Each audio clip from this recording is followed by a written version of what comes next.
அதோ அவன் தான். யாரு? அவன் ரொம்ப காலமா இங்க இருக்கிறவன். ஆனா இந்த இடத்துக்குரியவன் இல்ல. உன்கிட்ட ஒண்ணு கேட்கணும். என்ன தனிக்கிட்ட தூக்கிட்டு போவீங்களா?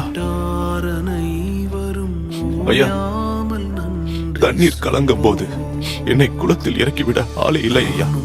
நான் கிட்ட நெருங்கும் போது மத்தவங்க எனக்கு முன்னாடி இறங்கிடுறாங்க. உனக்கு இந்த குளம் தேவையில்லை.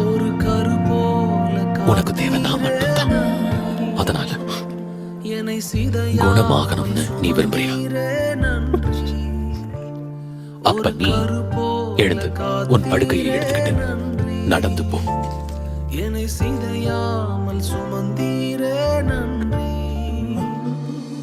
எபினேசரே, எபினேசரே, இந்நாள் வரை சுமந்த